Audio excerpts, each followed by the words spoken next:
নমস্কার, হরিনিত্যে কিচেনে সবাইকে স্বাগত জানাই। আজ আমি শেয়ার করব গুজরাটের কাঠিয়াবাড়ি থাবড়ি পেড়া। ভীষণ টেস্টি হয় খেতে, বানাতে টাইম লাগে একটু, কিন্তু এটা খেতে দারুণ হয়। তো অবশ্যই একবার আপনারা বাড়িতে ট্রাই করে দেখতে পারেন। তো চলুন শুরু করি রেসিপিটা। তো সবার প্রথমে এখানে আমি দুধ নিয়েছি 1 লিটার। দুধটা আমি গরম হতে দিয়েছি।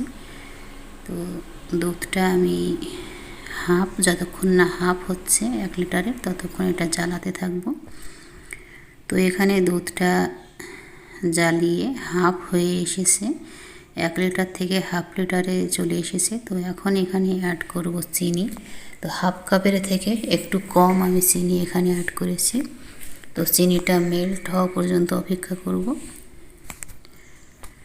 তারপর এর মধ্যে দেব ভিনিগার, ছানা বানানোর জন্য। তো এখানে ভিনিগার বা লেবুর রস বা ফিটকিরি ইউজ করতে পারেন। আমি এখানে ভিনিগার দিয়েছি। ভিনিগার দিয়ে এটা নাড়তে থাকবো যতক্ষণ ছানা তৈরি না হচ্ছে ততক্ষণ। তো এখানে ছানা কেটে এসেছে দুধ থেকে। তো এবার এটা জ্বালিয়ে একদম এই ছানার জলটা শুকিয়ে ফেলতে হবে। ছানার জলটা ফেলে দিলে হবে না, এটা ছানার সাথে জ্বালিয়ে শুকাতে হবে। তো এখানে ছানার জলটা শুকিয়ে এসেছে। তো আমি ইন্ডাকশানটা অফ করে দেব, দিয়ে এবার অন্য একটা প্যান নেব। তো এখানে অন্য একটা প্যান নিয়েছি, এর মধ্যে দেব চিনি। তো হাফ কাপের থেকে হাফ কাপ চিনি দিয়েছি আমি এখানে।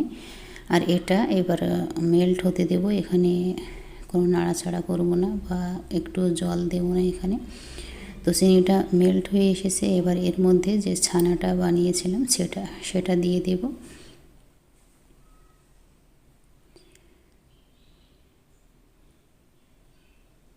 ছানাটা দিয়ে এবার ভালোভাবে মিশিয়ে দেব। ভালোভাবে মিশিয়ে দিয়ে 1-2 মিনিট মতো এটা রান্না হতে দেব। যা জল আছে সেগুলো যতক্ষণ শুকিয়ে যাচ্ছে ততক্ষণ পর্যন্ত এটা নাড়াচাড়া করব।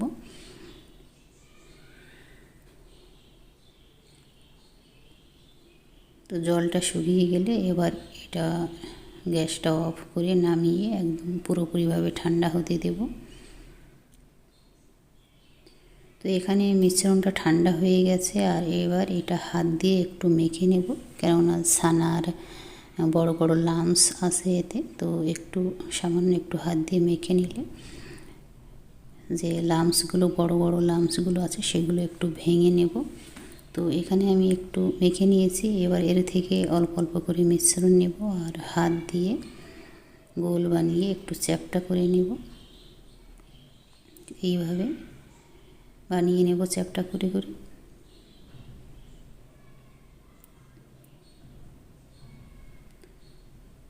আমি এখানে যে থাবড়ি পেড়া বলে সেটা এইভাবেই গোল করে একটু হাত দিয়ে থাবিয়ে নেয়।